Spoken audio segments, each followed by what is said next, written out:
नमस्ते स्टूडेंट्स, कैसे हो आप सब। मैं सदानंद घनश्याम वाघमारे, नवी मुंबई महानगर पालिका शिक्षण विभाग संचालित राजश्री छत्रपति शाहू महाराज विद्यालय स्कूल क्रमांक 104 रबाली नवी मुंबई इस स्कूल का अध्यापक आज के ई लर्निंग ताशिका में आपका स्वागत करता हूँ। पिछले लेक्चर में हमने समुच्चय के प्रकार के बारे में पढ़ा था। आज हम वेन आकृति के बारे में पढ़ेंगे। तो चलिए, वेन कौन है ये हम लोग अभी समझते हैं। कक्षा 9वीं, माध्यम हिंदी, विषय गणित भाग 1, प्रकरण क्रमांक 1, समुच्चय, वेन आकृति, उपसमुच्चय, विश्व समुच्चय, पूरक समुच्चय, विसंगत समुच्चय। तो पहले हम वेन आकृति के बारे में हम समझेंगे। तो ये वेन कौन थे? तो जो वेन है एक तर्कशास्त्रज्ञ थे।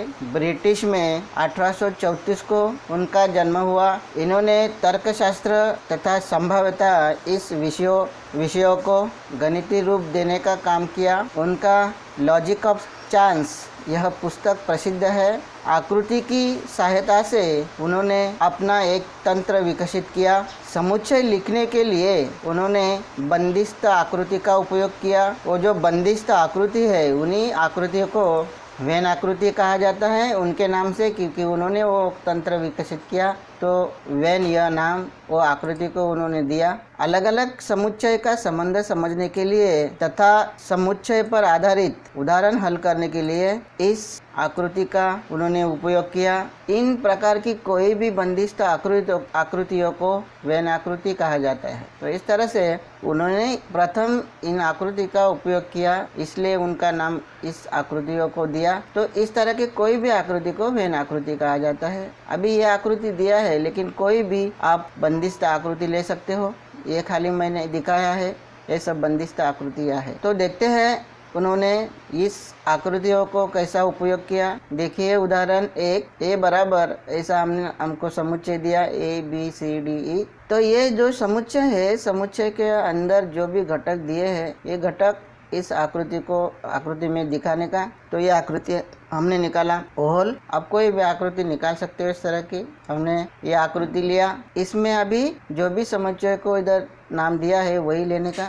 यहाँ पे हमने ये लिया और ये जो घटक है, ये घटक इसमें लिख देने का। तो इतना ये आसान है। इस तरह से घटक उसमें लिख दो। बस इसी आकृति को वेन आकृति कहा जाता है। बंदिस्त आकृति है, ओपन आकृति नहीं है, ये क्लोज आकृति है। इसके लिए ये आकृति को वेन आकृति कहा जाता है। दूसरा एक उदाहरण देखते हैं। B बराबर x/x belongs to W, 0 less than equal to x less than equal to 6। मतलब 0 से बड़ी 0 लेकर और 6 से छोटी 6 को भी लेकर B का समुच्चय इस तरह से तैयार हो जाएगा। 0 1 2 3 4 5। तो ये समुच्चय हमको अभी वेन आकृति से दिखाना है। तो हम लोग ये B में जो घटक है, वो B में घटक कोई भी आकृति में दिखाएंगे। इसमें से कोई भी आकृति ले लो, या तो सर्कल ले लो, नहीं तो आयत ले लो, नहीं तो वॉल ले लो, नहीं तो त्रिभुज ले लो, नहीं तो कोई भी बंदिस्त आकृति आप ले सकते हो। तो हमने यहाँ पर अभी आयत ले लिया। तो जो भी समुच्चय हमने B लिया था, इसमें दिखाएंगे B।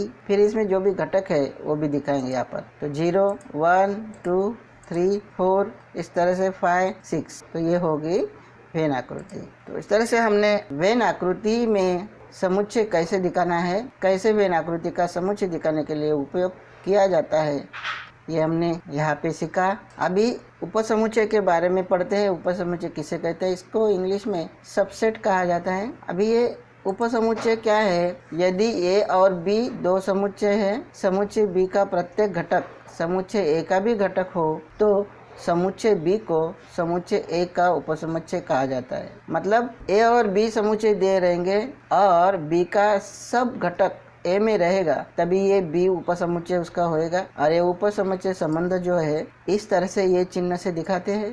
तो B उपसमुच्चय A, इसका इस तरह से वाचन किया जाता है। इसको इस तरह से पढ़ना है, B उपसमुच्चय A, या तो B यह A का उपसमुच्चय है, ऐसे भी आप पढ़ सकते हो। उदाहरण हम देखेंगे। उदाहरण A बराबर 1 2 3 4 5 6 7 8 9, इस तरह का A समुच्चय हमको दिया।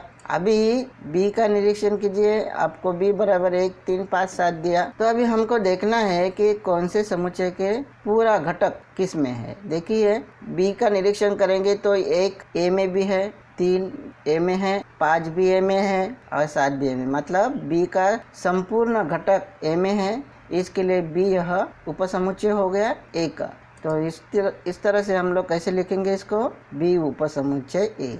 अभी इसको हमको वेन आकृति से दिखाना है, तो कोई भी आकृति एक ले लो। इस तरह की हमने वॉल शेप आकृति लिया है। इसमें पहले सबसे जो छोटा उपसमुच्चय है जिसके घटक संपूर्ण ए में है वो वाला पहले दिखाएंगे इसके अंदर। तो ये हमने दूसरा वॉल शेप इसके अंदर निकाला, इसको नाम दे देंगे बी। तो जो भी घटक बी के अंदर है वो इसमें लिखेंगे 1 3 5 7। तो ये हो गया बी के संपूर्ण घटक, बी समुच्चय। इस तरह से हमने वेन आकृति से दिखाया। अभी जो भी बचे हैं ए के सब घटक वो इसमें लिखेंगे ए में।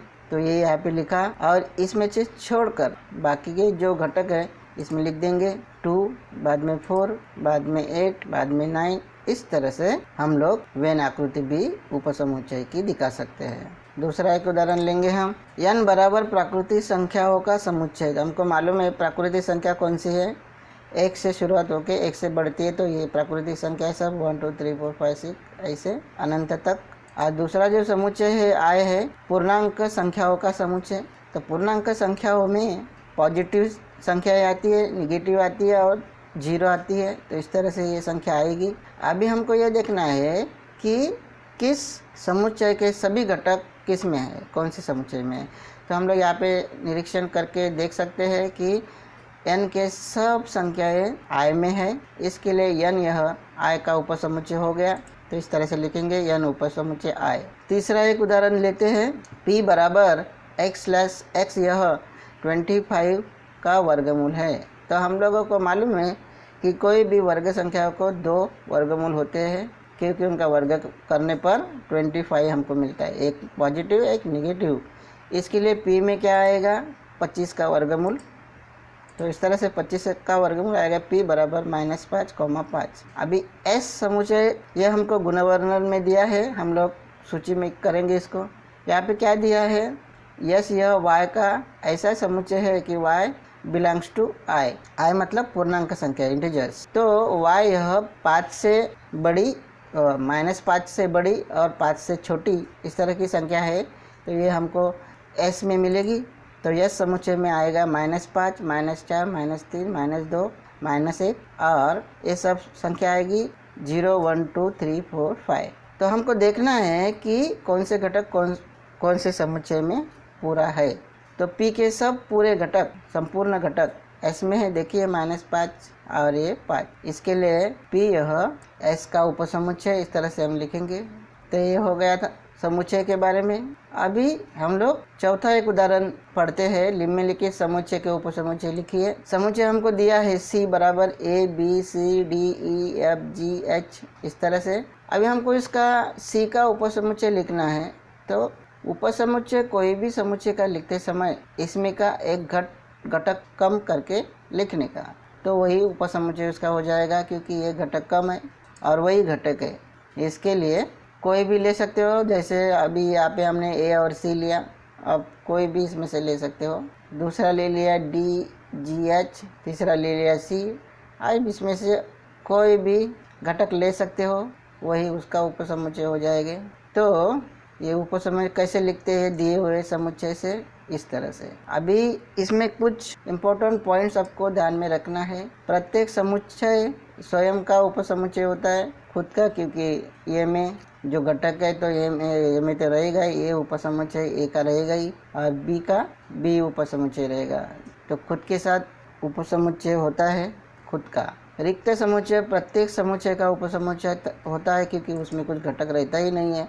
इसके लिए रिक्त समुच्चय फाइ उपसमुच्चय ए, फाइ उपसमुच्चय बी, कोई भी समुच्चय का जो रिक्त समुच्चय है उपसमुच्चय होता ही है। अभी हमको कुछ समुच्चय दिया है ए बराबर बी, ए दिया है और बी दिया है, दोनों समुच्चय है समान।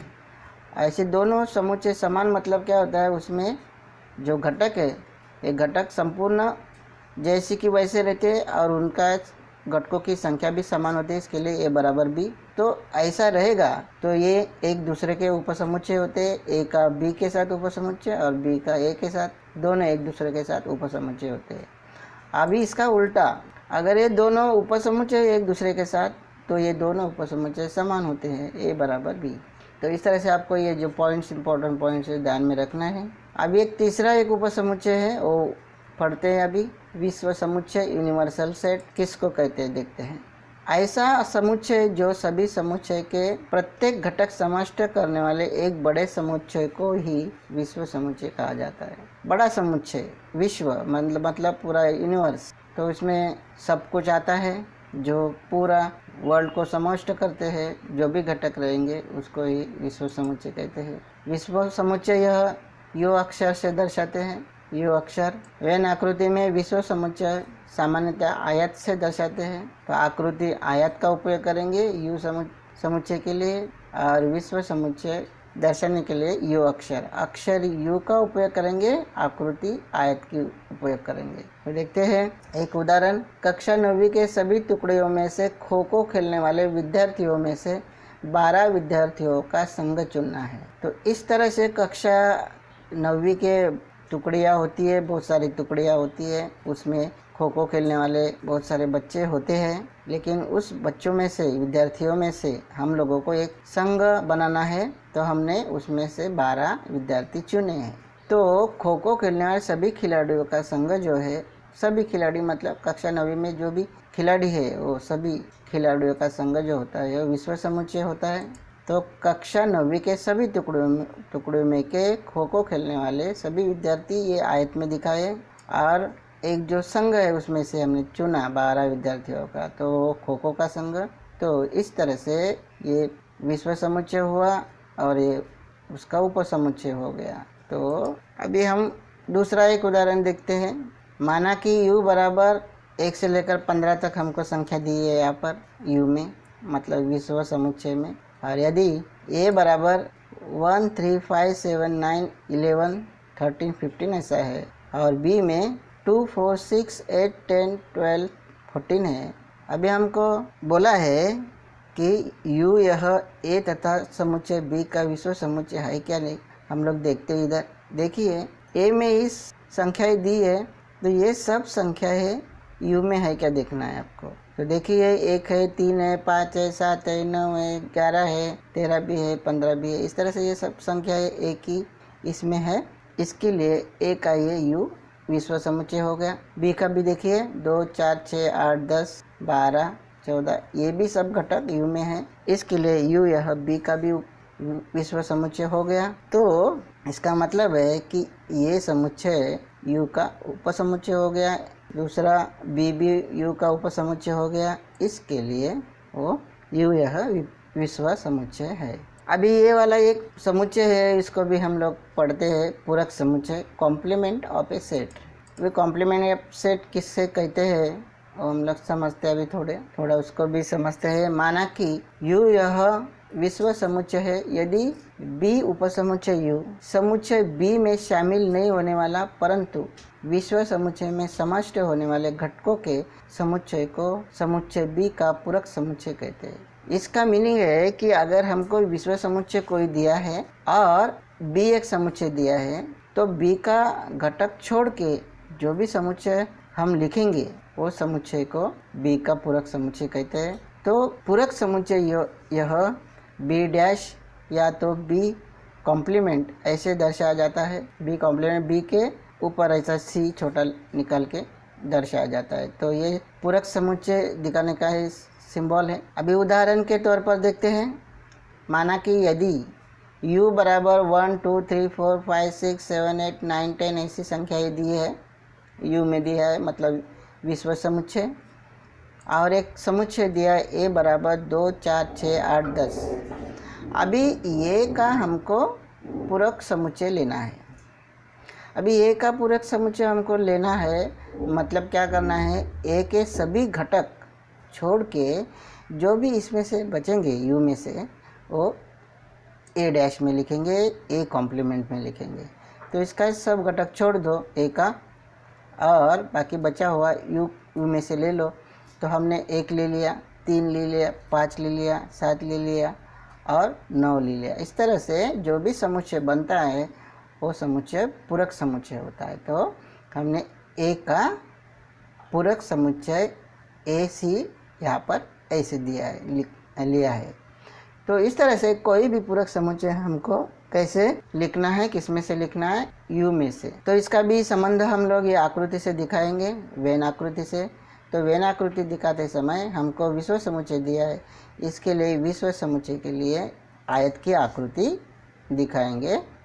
तो यहाँ पे आयत की आकृति हमने विश्व समुच्चय के लिए दिखाई। उसके बाद हम लोग सबसे पहले ए समुच्चय दिखाएंगे। कोई भी एक वेन आकृति ले लो, यहाँ पे हमने ओवल ले लिया।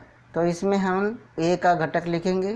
तो ए का घटक है 2, 4, 6, 8, 10। इस तरह से ये ए समुच्चय पूरा हो गया इसके अंदर, यू के अंदर। अभी ए कॉम्प्लीमेंट लिखना है, इसका पूरक लिखना है। तो ये पूरक इसमें लिखेंगे, ये वाले आयत में।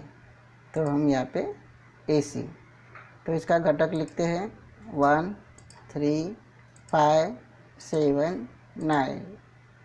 तो इस तरह से वेन आकृति हम निकाल सकते, कोई भी पूरक समुच्चय की भी वेन आकृति निकाल सकते। अभी दूसरा एक उदाहरण देखेंगे। माना कि यदि u बराबर 1, 3, 9, 11, 13, 18, 19 इस तरह से u में दिया, कोई भी समुच्चय u में ऐसा इस तरह से दिया है। अभी b में देखिए 3, 9, 11, 13 है। अभी हमको b का कॉम्प्लीमेंट निकालना है। b समुच्चय दिया है तो b का कॉम्प्लीमेंट, b का पूरक समुच्चय निकालना है। तो हम क्या करेंगे, ये जो b के सब घटक है इसको छोड़ देंगे, बाकी बचे हुए u से ले लेंगे। तो ये b डैश हो जाएगा, b कॉम्प्लीमेंट हो जाएगा। तो देखिए हमने 1 लिया, 18 लिया और 19 लिया। ओके, ये सब b के घटक छोड़कर, तो ये हमको समुच्चय मिला। तो यही b का पूरक समुच्चय है। इस तरह से अभी इसका आकृति हम निकालेंगे, इस तरह से ऊपर के तरह से सेम आकृति। पहले u दिखाने के लिए हम लोग आयत ले लेंगे, फिर हम b दिखाएंगे। तो b के लिए हमने ओवल शेप का आकृति निकाला। ऐसा कुछ नहीं, तुम कुछ भी ले सकते हो, त्रिभुज भी ले सकते हो, सर्कल भी ले सकते हो। तो यहाँ पे हमने ओवल ले लिया। इसके अंदर b समुच्चय दिखाएंगे पहले। तो इसके घटक 3, 9, 11, 13 इस तरह से दिखाया। अभी b कॉम्प्लीमेंट दिखाना है तो ये आयत में दिखाएंगे। तो b कॉम्प्लीमेंट, इसमें घटक दिखाएंगे 1, 18 और 19। तो इस तरह से कोई भी पूरक समुच्चय की वेन आकृति हम निकाल सकते हैं। अभी देखिए, अगर हमको अभी b कॉम्प्लीमेंट का कॉम्प्लीमेंट लेना है, मतलब b का पूरक लेना है। तो b का पूरक मतलब पहले हमको b का पूरक क्या है वो देखना पड़ेगा। तो b का पूरक यहाँ पे दिया है 1, 18, 19। तो इसको छोड़ के, अभी इसको छोड़ के जो भी घटक u में बचेंगे वो लिखेंगे। तो ये छोड़ दो, कौन सा, 1, 18 और 19 छोड़ दो। बाकी के कौन से बचे हैं, देखो 3, 9, 11, 13 ये बचा, तो इसमें आएगा वो। तो b कॉम्प्लीमेंट का कॉम्प्लीमेंट हमने निकाला। तो इस तरह से तभी दोनों ये जो कथन है, विधान है 1 और 2, इसका निरीक्षण कीजिए। आपको इसमें के घटक कैसे दिखाई दे रहे हैं, समान, और घटकों की संख्या भी समान है। इसके लिए दोनों समान होते हैं। तो इस तरह से हमने क्या सीखा इसमें कि b कॉम्प्लीमेंट का कॉम्प्लीमेंट यह b समुच्चय होता है।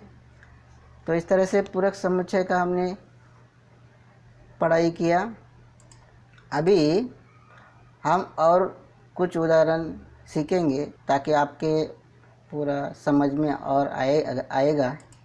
तो एक उदाहरण इस तरह से हम लेते हैं। यदि a बराबर ABCDE, B बराबर CDEF, C बराबर BD और D बराबर AE, तो निम्नलिखित में से कौन से विधान सत्य तथा कौन से असत्य है वह लिखिए। तो हमको ये विधान नीचे दिए हैं, C उपसमुच्चय B, A उपसमुच्चय D, D उपसमुच्चय B, D उपसमुच्चय A, B उपसमुच्चय A, C उपसमुच्चय A। इस तरह से हम लोगों को ये उपसमुच्चय दिया है, बोला है कि इनमें से जो विधान कौन से सत्य है बताना है। तो हम लोग एक चार्ट के सहायता से उनको समझेंगे। तो यहाँ पे लिखिए अनुक्रमांक, समुच्चय, दिया हुआ संबंध और सत्य है क्या असत्य है। तो हम लोग एक एक करके पढ़ते हैं। तो यहाँ पे हमने देखिए पहला जो है उदाहरण सी उपसमुच्चय बी यहाँ पे लिखा, तो इसलिए हमने क्या किया, सी का यहाँ पे समुच्चय लिखा, बी का यहाँ पे समुच्चय लिखा। तो हमको यहाँ पे देखना है कि ये दोनों दिए हुए समुच्चय किसके उपसमुच्चय है। तो यहाँ पे संबंध भी दिया है सी उपसमुच्चय बी, तो हमको देखना है कि सी यह इसका उपसमुच्चय है का। अभी सी बी का उपसमुच्चय है, देखने के लिए हमको देखना पड़ेगा कि इसके घटक इसमें है क्या नहीं, सी के सब घटक इसमें बी में है क्या नहीं। तो बी देखिए यहाँ पे है नहीं है, डी है लेकिन एक ही घटक बी में है, बी समुच्चय में है, इसके लिए सी यह बी का उपसमुच्चय नहीं है। तो जो यह संबंध हमको दिया है सी उपसमुच्चय बी, ये असत्य है। तो इस तरह से हम दूसरा संबंध देखते हैं क्या है। तो दूसरे में देखिए ए बराबर A B C D E दिया, डी में हमको ए ई दिया। अभी फिर से हमको देखना है कि ए के सब जो घटक है ये डी में है क्या। देखिए ये ए का ए है और ई है, लेकिन बाकी बी सी डी नहीं है, मतलब ये जो है डी का उपसमुच्चय नहीं है। तो यहाँ पे जो भी संबंध यहाँ पे दिया है ए उपसमुच्चय डी, ये भी असत्य है। तीसरा जो हमको दिया है डी उपसमुच्चय बी, तो इधर भी हमको देखना है कि डी के सब घटक बी में है क्या। ए नहीं है और ई है, तो इसमें का भी एक घटक बी में नहीं है, इसके लिए ये संबंध जो दिया है डी उपसमुच्चय बी, ये भी असत्य है। चौथा उदाहरण देखेंगे डी बराबर ए ई। तो देखिए ये घटक ए इसमें है, ई भी है, तो दोनों डी के घटक ए समुच्चय में है, इसके लिए ये जो संबंध दिया है डी उपसमुच्चय, ये सत्य है। पांचवा बी बराबर हमको दिया है सी डी ई एफ, ए बराबर दिया है A B C D E दिया है। अभी ये भी देखना है हमको कि बी के सब घटक ए में है क्या। सी है, डी भी है, ई भी है, लेकिन एफ समुच्चय ए में नहीं है, इसके लिए ये जो संबंध है बी उपसमुच्चय ए, ये असत्य है। छठवां हमको दिया है सी बराबर बी डी, ए बराबर A B C D E. ये जो संबंध है फिर से हम देखना है कि घटक संपूर्ण इसमें है क्या नहीं। देखिए बी ए घटक ए में है, डी ए घटक भी ए में है सी का, इसके लिए सी यह ए का उपसमुच्चय है, तो ये संबंध क्या है, सत्य है। तो इस तरह से हमने यहाँ पे क्या पढ़ा, विधान सत्य है क्या नहीं दिए हुए उपसमुच्चय संबंध के बारे में। दूसरा एक उदाहरण सीखते हैं। 1 से 20 तक प्राकृत संख्या विश्व समुच्चय लेकर x तथा y वेन आकृति से दर्शाइए। इस तरह का एक उदाहरण हमको दिया। तो पहला दिया है x बराबर x/x बिलोंग्स टू n तथा 7 less than x less then 15, इस तरह से दिया है। दूसरा एक दिया है y, यह y का ऐसा समुच्चय है कि y belongs to n, y यह 1 से 20 में से अभाज्य संख्या है। अभी हमको क्या करना है, 1 से 20 तक जो प्राकृत संख्या दी है वो लिखना है। तो हमने 1 से 20 तक ऐसे प्राकृत संख्या लिखी है, 1 से लेकर 20 तक।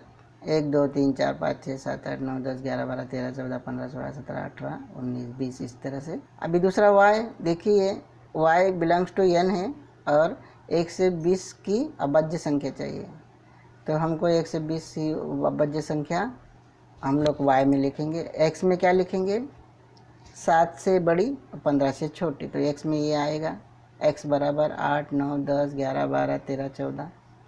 और y में क्या है, अभाज्य संख्या आएगी। पहली अभाज्य संख्या 2 है, बाद में 3, बाद में 5 7 11 13 17 19। अभी ये संबंध हमको वेन आकृति से दिखाना है।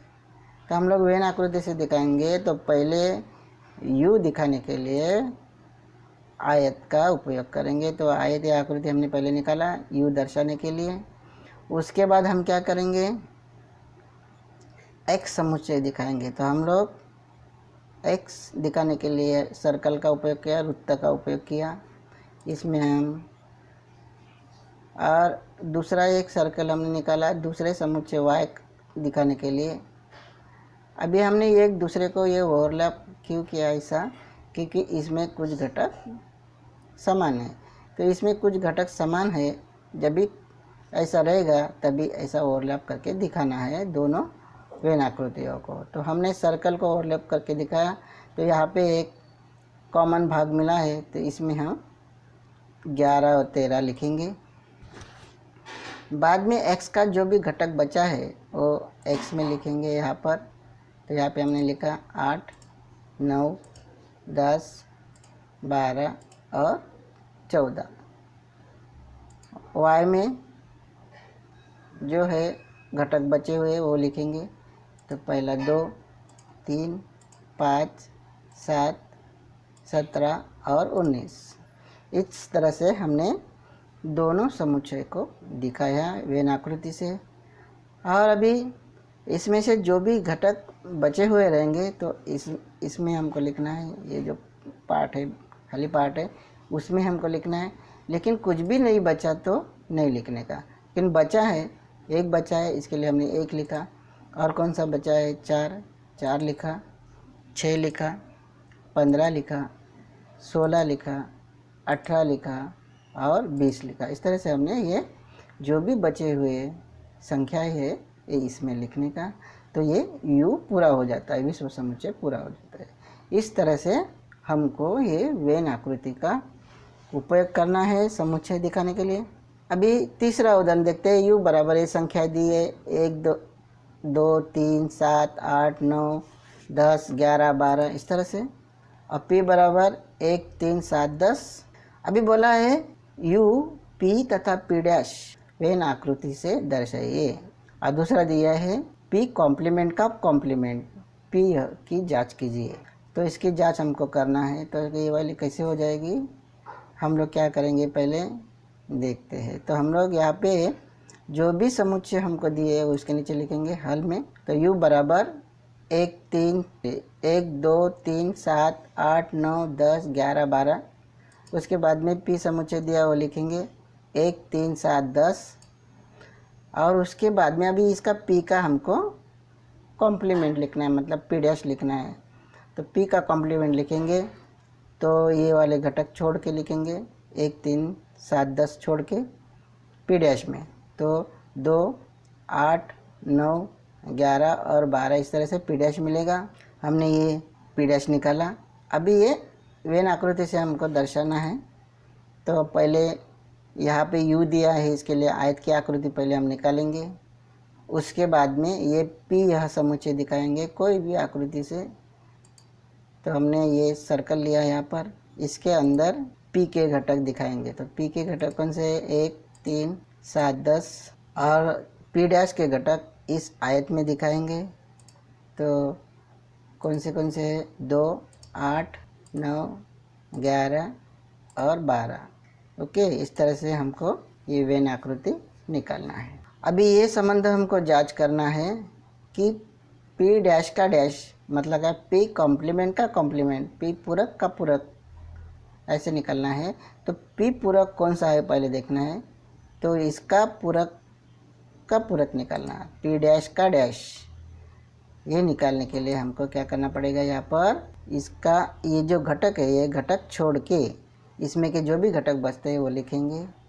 तो यहाँ पे वो आ जाएगा P डैश का डैश, ये छोड़ के कौन से आएंगे 1, 3, 7 और 10। तो इसमें P डैश का डैश यह P होता है। तो ये हमने जांच की। अभी चौथा उदाहरण देखते हैं। A बराबर 1, 3, 2, 7। तो यह समुच्चय के कोई भी 3 उपसमुच्चय लिखिए। तो उपसमुच्चय लिखने के लिए दिए हुए समुच्चय से एक घटक कम करके लिखो तो आपको उपसमुच्चय मिल जाएगा। तो हमने यहाँ पे लिखा 1, 7, 3, 2, 3, ऐसे एक कम करके यहाँ पे लिख देना है। तो यही समुच्चय A के उपसमुच्चय है। तो इस तरह से हमने वेन आकृति, उपसमुच्चय, विश्व समुच्चय, पूरक समुच्चय का जो उदाहरण है हमने पढ़े हैं। इसके आधार पर कुछ होमवर्क के लिए मैंने उदाहरण दी है, वो आपको हल करना है। और कुछ आपको डिफ़िकल्टी आई तो मुझे ज़रूर पूछो, कोई बात नहीं। धन्यवाद।